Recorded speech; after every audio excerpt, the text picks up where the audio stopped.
Pour comprendre l'éternelle modernité de Diego Velázquez, il faut mettre littéralement le nez sur sa peinture. Vue de près, celle-ci est en effet un extravagant entrelac de touches fines, pétillantes comme des étincelles, qui jaillissent du sein de la plus savante harmonie de couleurs.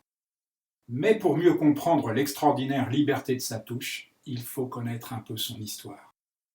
Diego Velázquez n'a pas 20 ans quand il peint le porteur d'eau de Séville. Or, par quelque bout qu'on le prenne, c'est une totale réussite plastique, et il y a dans ce tableau d'un pourtant tout jeune peintre comme la fusion de l'art de peindre et d'une éloquence propre à la sculpture. Il signe le début d'une carrière étourdissante, mais aussi la fin d'une certaine liberté pour Velázquez, puisqu'il est peu après désigné peintre du roi. Il restera au service de la cour jusqu'à sa mort, près de 40 années plus tard, pendant lesquelles il peindra les membres de la famille royale des dizaines de fois.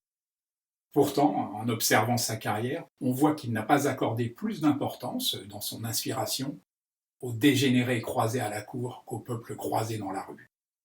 Tout semble lui avoir été prétexte à cerner les mystères les plus secrets et les plus douloureux de l'être humain. Mais c'est bien pour répondre à cette obligation de peindre les malheureux visages royaux et princiers que sa touche se libéra et que lui-même s'émancipa de manière toujours plus sûre et plus expéditive. Les costumes espagnols semblent avoir été créés tout exprès pour défier son pinceau avide de recherche et de trouvailles, comme le montre cette profusion de collerettes ouvragées et de tissus chiffonnés. Prenons maintenant la peinture sans doute la plus connue de Diego Velázquez, la famille de Philippe IV, rebaptisée les Ménines en 1843, et dont Luca Giordano disait qu'elle représentait la théologie de la peinture. Qui voyons-nous? Dans le vaste atelier de Velázquez au palais de l'Alcazar pose la famille royale, quelques serviteurs et le peintre lui-même. Bizarrement, Philippe IV et son épouse ne sont visibles que dans le miroir suspendu au fond de la pièce. Autre bizarrerie que les experts s'échinent à décrypter depuis des siècles, où le couple royal peut-il bien se tenir pour être ainsi représenté de face? Ce ne peut être le reflet du tableau auquel travaille Velázquez qu'on voit dans le miroir, puisque la toile est inclinée. Alors une évidence s'impose.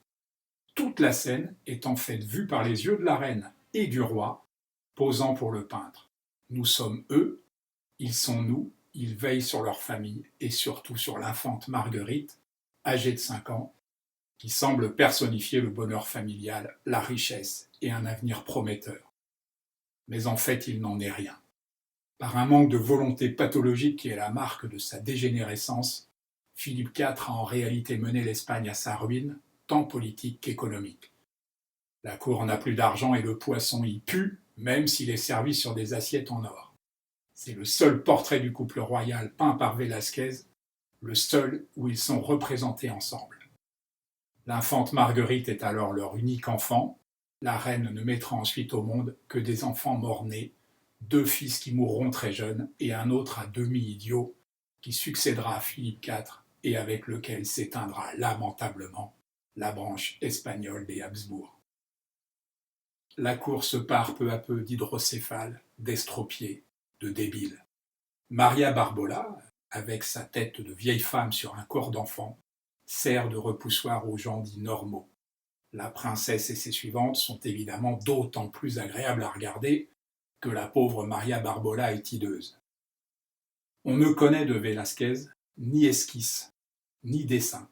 Tout indique donc qu'il attaquait directement ses toiles avec ses pinceaux et ses couleurs. Mais sachant de quoi était fait son quotidien à la cour d'Espagne, on comprend mieux la fabuleuse liberté de sa touche, sous laquelle a surgi la peinture pure.